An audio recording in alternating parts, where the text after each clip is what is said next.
Hello hi, ഞാൻ മാധവ് മഹേഷ്, യുദ്ധാൻഷയുടെ season 2 വിന്നറാണ്. ഞാൻ വരുന്ന മാർബസിൽസ് പബ്ലിക് സ്കൂൾ കോട്ടയത്ത് നിന്നാണ്. 10th standard student ആണിപ്പോൾ.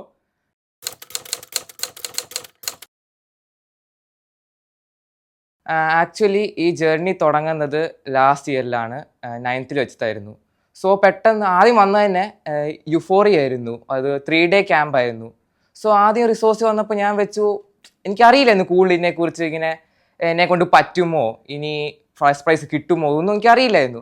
ഫസ്റ്റ് ഇവർ പറഞ്ഞു ഇങ്ങനെ ഇൻഡിവിജ്വൽ വിന്നർ ഉണ്ട്. അപ്പം ഞാൻ ആദ്യം വെച്ചു, എനിക്ക് പാടായിരിക്കും, പോയിന്റ് ഒന്നും കിട്ടില്ലായിരിക്കും.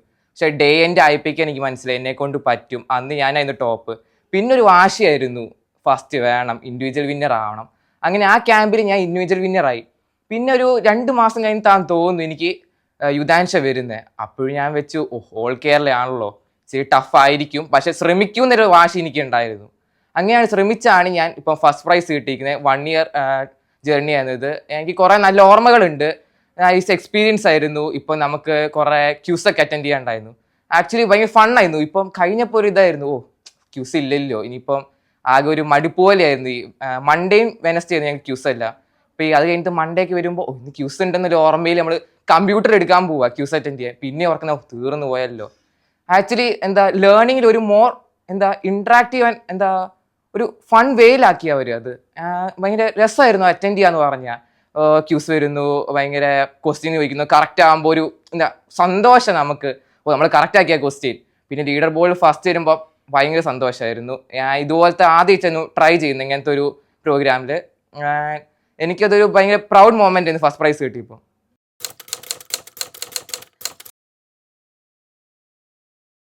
ഇത് ഫസ്റ്റ് ടൈം ഞാൻ ഇങ്ങനെ ഓവർസീസ് പോകുന്നത്. അപ്പോൾ ആദ്യമായിട്ട് ഇൻ്റർനാഷണൽ പോകുമ്പോൾ ഇച്ചിരി ടെൻഷൻ ഉണ്ടായെന്ന് വെച്ചാൽ ബാക്കിയുള്ള രാജ്യത്തെ കൺട്രീസ് ആൾക്കാർ നമ്മളോട് എങ്ങനെയായിരിക്കും ഇൻട്രാക്ട് ചെയ്യുന്നത്, നമ്മളോട് നല്ല രീതിയിലായിരിക്കും പെരുമാറി. എനിക്ക് കൺഫ്യൂഷൻ ഉണ്ടായിരുന്നു. പിന്നെ എനിക്ക് അവിടെ എൻ്റെ ബെസ്റ്റ് കൊടുക്കാൻ പറ്റുന്ന കൺഫ്യൂഷൻ ഉണ്ടായിരുന്നു. അവിടെ ചെന്നപ്പോഴാണ് മനസ്സിലായത് അങ്ങനെ ഒന്നുമില്ല, ഭയങ്കര ഫ്രണ്ട്ലി എൻവയൺമെൻ്റ് ആയിരുന്നു.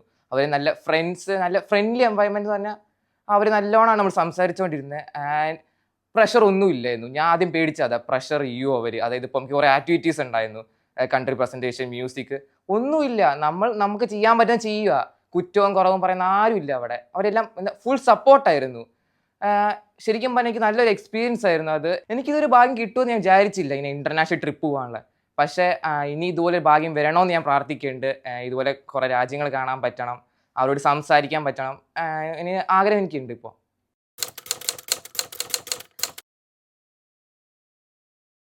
ഇതിൻ്റെ ഫസ്റ്റ് ഇൻ്റർനാഷണൽ ട്രിപ്പ് ആയിരുന്നു. ഞാൻ മുമ്പ് ഫ്ലൈറ്റിൽ ട്രാവൽ ചെയ്തിട്ടുണ്ടെങ്കിൽ 3 hours ഫ്ലൈറ്റ് ആയിരുന്നു മാക്സിമം. പക്ഷേ ഈ തവണ എന്ന് പറഞ്ഞാൽ 14 hours ഫ്ലൈറ്റ് ആയിരുന്നു. അതിൻ്റെ ഒരു ബുദ്ധിമുട്ട് എനിക്ക് ഉണ്ടായിരുന്നു. വെച്ചാൽ ഫസ്റ്റ് ടൈം ആണല്ലോ. പിന്നെ അവിടെ അറൈവ് ചെയ്ത് കഴിഞ്ഞപ്പോൾ ഞങ്ങളെ ഭയങ്കര നല്ലോണമാണ് സ്വീകരണം തന്നത്. അവിടെ ഡാൻസ് ഫോംസ് ഒക്കെ ഉണ്ടായിരുന്നു അവിടെ. അങ്ങനെയാണ് ഞങ്ങളെ വെൽക്കം ചെയ്തത്. ക്യാമ്പിൽ എത്തി കഴിഞ്ഞപ്പോൾ എനിക്ക് ഇച്ചിരി ടെൻഷൻ ഉണ്ടായിരുന്നു. അവിടുത്തെ ആൾക്കാരായിട്ട് മിങ്കിൾ ചെയ്യാൻ പറ്റുമോ, ഞാൻ നല്ലോണം ഇൻട്രാക്ട് ചെയ്യാൻ പറ്റുമോ എന്ന്. പക്ഷെ അവിടുത്തെ ആൾക്കാർ ഭയങ്കര ഫ്രണ്ട്ലി ആയതുകൊണ്ട് എനിക്ക് അങ്ങനത്തെ ബുദ്ധിമുട്ടൊന്നും തോന്നിയില്ല. നല്ല ഫ്രണ്ട്ലി ആയിരുന്നു. ആ ഒരു ഉണ്ടായ പ്രശ്നം എന്ന് വെച്ചാൽ ഇംഗ്ലീഷ് ആയിരുന്നു. അവർക്ക് എല്ലാവരും റഷ്യനാണ് പറയുന്നത്. അപ്പം നമുക്കാണെങ്കിൽ റഷ്യൻ അറിയത്തുമില്ല. ഇംഗ്ലീഷിൽ പറയാൻ വെച്ചാൽ അവർക്ക് ഇംഗ്ലീഷ് അങ്ങനെ നല്ലോണം അറിയില്ല. നമ്മൾ പരമാവധി സിമ്പിൾ വേർഡ്സ് വേണം പറയാൻ. പക്ഷെ അത് വലിയ പ്രശ്നമായിട്ട് എനിക്ക് തോന്നിയില്ല. പിന്നീട് ലാംഗ്വേജ് ഒരു ബാരിയർ ആയിട്ട് ഒട്ടും തോന്നിയില്ല. ഞങ്ങൾ പറയുന്നതെല്ലാം അങ്ങോട്ടും ഇങ്ങോട്ടും മനസ്സിലാവുന്നുണ്ട്. നല്ല മിങ്കിളിങ് ഉണ്ടായിരുന്നു. ഇപ്പോൾ ലാസ്റ്റ് ഞങ്ങൾ തിരിച്ചു വരുമ്പോൾ എല്ലാം ഭയങ്കര ഭയങ്കര ഇമോഷണൽ ആയിരുന്നു അവർ. ഞങ്ങളെല്ലാം ഭയങ്കര സങ്കടത്തോടെയാണ് അവർ യാത്രയാക്കിയത്.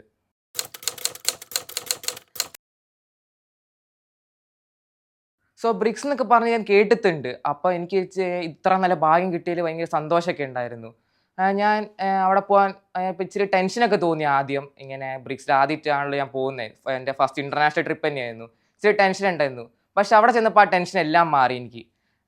ഇതുപോലെ ബ്രിക്സിൽ ഇന്ത്യ റെപ്രസെൻറ്റ് ചെയ്ത് പോവുക ഇച്ചിരി പ്രൗഡ് മൂവ്മെൻ്റ് ആയിരുന്നു എനിക്ക്. ഇങ്ങനെ ഇന്ത്യയിൽ വേണ്ടി പോവുക, ഇന്ത്യ റെപ്രസെൻറ്റേറ്റീവായി പോവുക എന്നൊക്കെ പറഞ്ഞാൽ. പിന്നെ അവിടെ ചെന്നിട്ട് അവിടുത്തെ ഓരോ ആൾക്കാരായിട്ട് സംസാരിച്ചപ്പോൾ ഓരോ കൾച്ചറിനെ കുറിച്ച് അറിയാൻ പറ്റി. അവരുടെ ഡിഫറെൻറ്റ് സ്ഥലങ്ങളെക്കുറിച്ചും എല്ലാം നമുക്ക് അറിയാൻ പറ്റി. ആക്ച്വലി ഞാൻ വിചാരിച്ച ബ്രിക്സ് ഗംഭീരമായിരിക്കും എന്ന് എനിക്ക് അറിയാമായിരുന്നു. പക്ഷെ ഞാൻ വിചാരിച്ചതിനെക്കാട്ടി ഗംഭീരമായിരുന്നു അവിടെ. എൻ്റെ വിശ്വാസങ്ങളെ തെറ്റിച്ച് ഇച്ചിരി കൂടി നല്ലതായിരുന്നു അവിടെ.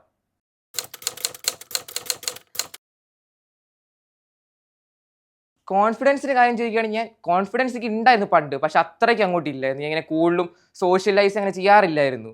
പക്ഷേ യൂഫോറിയ ഈവൻറ്റ് വന്നു, 3-day ക്യാമ്പ്.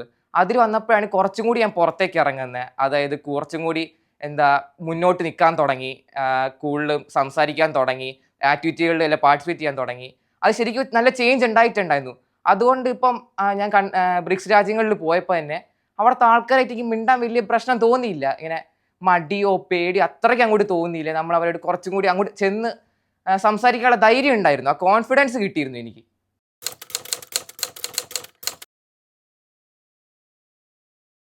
സ്കിൽസിൻ്റെ കാര്യം പറയുകയാണെങ്കിൽ രാത്രി പഠിച്ചതിന് കുറേ ഉണ്ട്, കുറേ സ്കിൽസ് പഠിച്ചു. അവിടെ എനിക്കൊന്ന് കുറേ ദിവസങ്ങൾ നമുക്ക് സ്കിൽ ഡെവലപ്മെൻറ്റിന് ക്ലാസ് ഉണ്ടായിരുന്നു.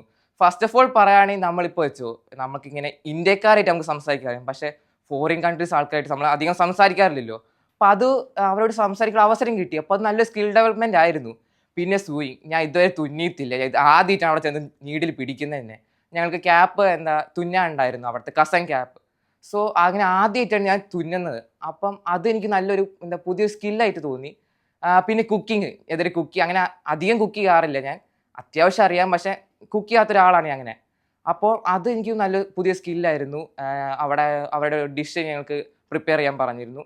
പിന്നെ സ്കിൽസിൻ്റെ കാര്യം പറയുകയാണെങ്കിൽ നമുക്ക് ഇപ്പം മാത്സിന് സ്കില്ല്, അതൊരു സ്കില്ലാണല്ലോ. അപ്പോൾ അത് ഡെവലപ്പ് ചെയ്യാൻ വേണ്ടി നമുക്ക് ഒളിമ്പ്യാഡിന് അവസരം തന്നു. പിന്നെ മ്യൂസിക്, ഞാൻ അത്ര നല്ല സിംഗറൊന്നുമല്ല, പക്ഷെ അവിടെ എനിക്ക് സിംഗ് ചെയ്യാനുള്ള ഒരു അവസരം തന്നു അവർ. അങ്ങനെ കുറേ സ്കില്ല് പഠിക്കാൻ പറ്റി ആ യാത്രയിൽ നിന്ന്.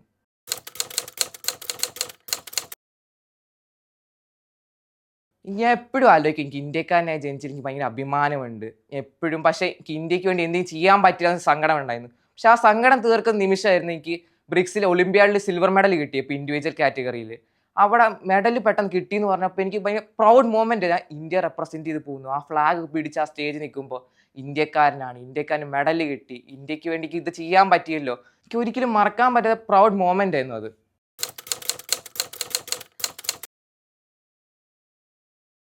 റിസോഴ്സ് എൻ്റെ ജീവിതത്തിൽ കൊണ്ടുവന്ന ഏറ്റവും വലിയ മാറ്റം എന്ന് വെച്ചാൽ ഞാൻ പുറത്തെടുക്കാൻ പറ്റി. ശരിക്കും പണ്ട് ഞാൻ അതുപോലെ വലിയ സോഷ്യൽ ലൈഫിലേക്ക് ഇറങ്ങാത്ത ഒരാളായിരുന്നു. ഇങ്ങനെ എൻ്റെ കഴിവുകളെല്ലാം പുറത്തെടുക്കാൻ പറ്റുന്നില്ലായിരുന്നു. പക്ഷേ റിസോഴ്സ് എനിക്ക് നല്ലൊരു പ്ലാറ്റ്ഫോം തന്നു എൻ്റെ കഴിവുകൾ പുറത്തെടുക്കാൻ, ഞാൻ ആരാന്ന് കാണിച്ചു കൊടുക്കാൻ. അത് ശരിക്കും എൻ്റെ ജീവിതത്തിൽ വലിയൊരു മാറ്റങ്ങൾ കൊണ്ടുവന്നിട്ടുണ്ട്. ശരിക്കും പറഞ്ഞാൽ പണ്ടെന്ന് പറഞ്ഞാൽ ഞാൻ ചിലപ്പം ഇങ്ങനെ ഇൻ്റർനാഷണൽ ട്രിപ്പൊന്നും ഇല്ലാതെ നിൽക്കേണ്ട ഒരാൾ, ഇവിടെ തന്നെ ഇന്ത്യയിൽ തന്നെ നിൽക്കേണ്ട ഒരാളായി പോയാനെ. പക്ഷേ എനിക്ക് നല്ലൊരു ഓപ്പർച്യൂണിറ്റി തന്നു, പുതിയൊരു കൺട്രി കാണാൻ അവസരം കിട്ടി, കുറേ ആൾക്കാരായിട്ട് ഇൻട്രാക്ട് ചെയ്യാൻ അവസരം തന്നു. അത് ഞാൻ ശരിക്കും താങ്ക്ഫുള്ളാണ്.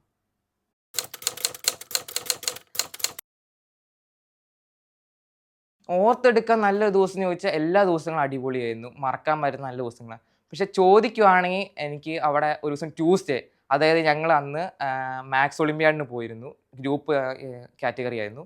അന്നത്തെ ദിവസം മറക്കാൻ പറ്റില്ല. ആദ്യമായിട്ടാണ് ഇത്രയും വലിയ യൂണിവേഴ്സിറ്റി ഞാൻ കാണുന്നത്. അപ്പോൾ അതൊരു പുതിയൊരു എക്സ്പീരിയൻസ് ആയിരുന്നു. നല്ലൊരു വലിയ യൂണിവേഴ്സിറ്റി, ഈസ്റ്റ് റഷ്യയിലെ ഏറ്റവും ഫേമസ് യൂണിവേഴ്സിറ്റി ആയിരുന്നു അത്. സോ മാത്സ് ഒളിമ്പ്യാഡ് പങ്കെടുക്കുക, അവിടെ വെച്ചത് ഏറ്റവും ഇഷ്ടപ്പെട്ട കാര്യം എന്താണെന്ന് വെച്ചാൽ ഞങ്ങൾ ടേബിളിൽ ഇങ്ങനെ റൗണ്ട് ആയിട്ട് ഇരുത്തിയിരുന്നു. അപ്പം ടേബിളിൽ ഇന്ത്യയുടെ ഫ്ലാഗ്, ശരിക്കും ഒരു പ്രൗഡ് മൂവ്മെൻ്റ് ആയിരുന്നു അതും. അങ്ങനെ ഞങ്ങൾക്ക് അതിനകത്ത് സ്പെഷ്യൽ പ്രൈസ് കിട്ടി. അന്നത്തെ ദിവസം ഞങ്ങൾ സിറ്റിയൊക്കെ കണ്ടു. പക്ഷെ അന്നത്തെ ദിവസം ഒരു പാർട്ടി ഉണ്ടെന്ന് അവസാനം. ആ പാർട്ടി ഞങ്ങൾ ശരിക്കും എൻജോയ് ചെയ്തു. അന്നത്തെ രാത്രി മൊത്തം ഫുൾ എൻജോയ്മെൻ്റ് ആയിരുന്നു. അതുകൊണ്ട് ഒരിക്കലും മറക്കാൻ പറ്റാത്ത ദിവസമായിരുന്നു അത്.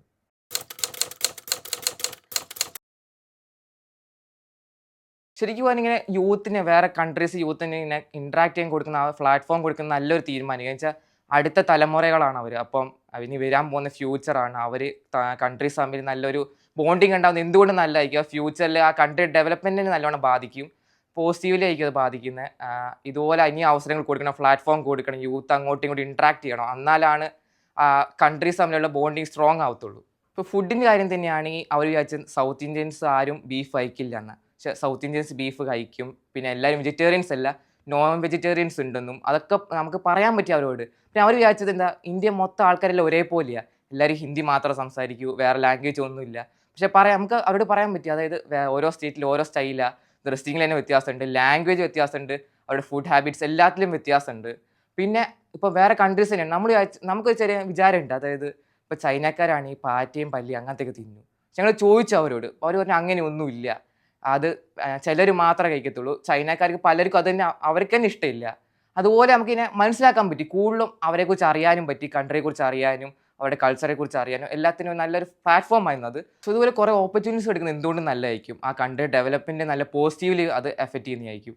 സോ ഇതുപോലെ നല്ല അവസരങ്ങൾ കൊടുക്കുക, ഇൻട്രാക്റ്റീവ് അവസരം കൊടുക്കുക, കൾച്ചർ എക്സ്ചേഞ്ച് അവസരം കൊടുക്കുക. ഇത് നല്ലൊരു ഓപ്പർച്യൂണിറ്റിയാണ് കൺട്രിയുടെ ഡെവലപ്മെൻറ്റ് തന്നെ.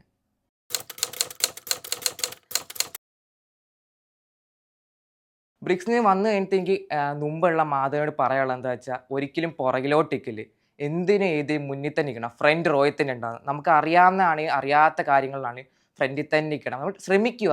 അപ്പോൾ ആ ശ്രമത്തിലൂടെയാണ് നമ്മൾ പഠിക്കുന്നത്. എല്ലാ കാര്യങ്ങളും അങ്ങനെയാണ് നമ്മൾ പഠിക്കുന്നത്. സോ അതിനുവേണ്ടി നമ്മൾ ട്രൈ ചെയ്യുക, എപ്പോഴും ഫ്രണ്ടിൽ തന്നെ നിന്ന് നമ്മൾ കാര്യങ്ങൾ ചെയ്യുക.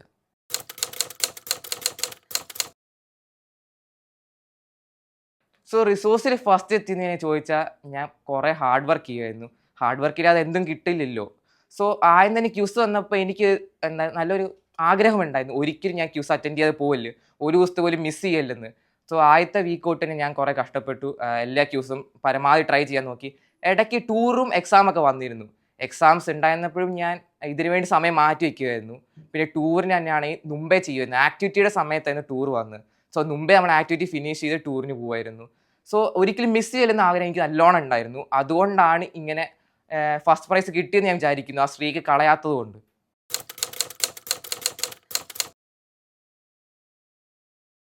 എനിക്ക് ജീവിതത്തിലായിട്ട് ഏറ്റവും വലിയ ഭാഗ്യമാണ് എൻ്റെ കൂട്ടുകാർ. എല്ലാ സങ്കടത്തിലും ദുഃഖത്തിലും എല്ലാത്തിലും എൻ്റെ കൂടെ ഉണ്ടായിരുന്നു അവർ.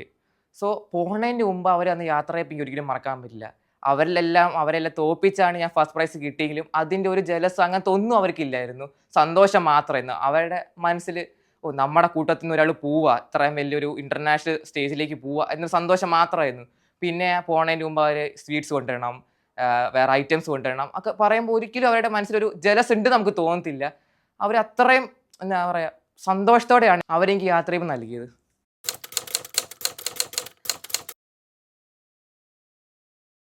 സോ ഞങ്ങളുടെ സ്കൂളിലെ എല്ലാ ടീച്ചേഴ്സ് പൊതുവേ ഭയങ്കര സപ്പോർട്ടീവാണ്, ഹൈലി സപ്പോർട്ടീവാണ്, ഭയങ്കര ഫ്രണ്ട്ലിയുമാണ്.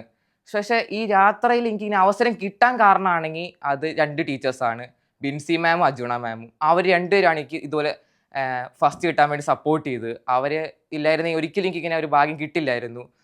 എല്ലാ ആക്ടിവിറ്റി ചെയ്യാനും പിന്നെ ക്യൂസ് അറ്റൻഡ് ചെയ്യാനും അവർ കുറേ എന്നെ സഹായിച്ചു. സോ അവരോട് ഈ നിമിഷം എനിക്ക് വലിയൊരു താങ്ക് യു പറയാൻ ആഗ്രഹിക്കുന്നു.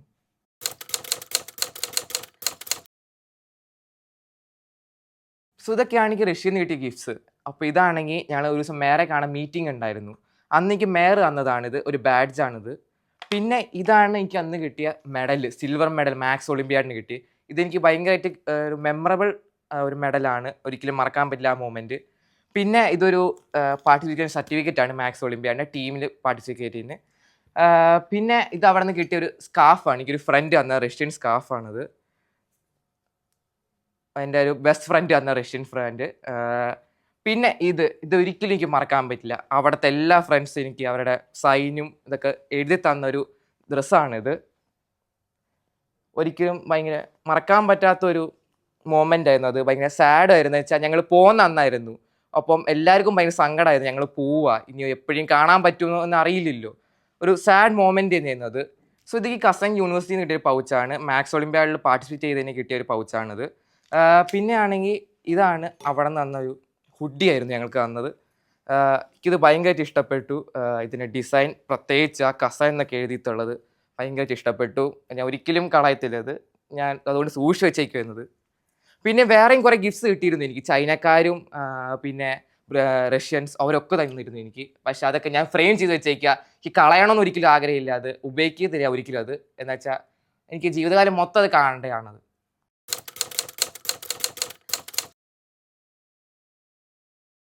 സോ ഇപ്പോൾ നടന്നുകൊണ്ടിരിക്കുന്ന യുദ്ധാൻഷയുടെ സീസൺ 3 പാർട്ടിസിപ്പേറ്റ് ചെയ്യുന്ന എല്ലാവരും എനിക്ക് പറയാനുള്ളതെന്ന് വെച്ചാൽ, സീരിയസ് ആയിട്ട് എടുക്കുക. ഒരിക്കലും അത് നിങ്ങൾക്ക് കിട്ടുന്ന ചാൻസ് കളയില്ല. എല്ലാ ക്യൂസും പരമാവധി അറ്റൻഡ് ചെയ്യുക, ആക്ടിവിറ്റി എല്ലാം ചെയ്യുക. നല്ലൊരു ഓപ്പർച്യൂണിറ്റിയാണ് നിങ്ങൾക്ക് പേര് കിട്ടുന്നത്. ഇനി ഇതുപോലെ കുറേ ട്രിപ്പ് പോകാൻ പറ്റും, അവരുടെ ആൾക്കാരെ കാണാൻ പറ്റും. സോ ഒരിക്കലും ഈ അവസരം കളയില്ല, മാക്സിമം ബെനിഫിറ്റ് എടുക്കുക. സോ അതുകൊണ്ട് സീരിയസ് ആയിട്ട് തന്നെ എടുക്കുക. എന്തായാലും ഒരു ക്യൂസിലും കളയാതെ പരമാവധി ചെയ്യാൻ ശ്രമിക്കുക.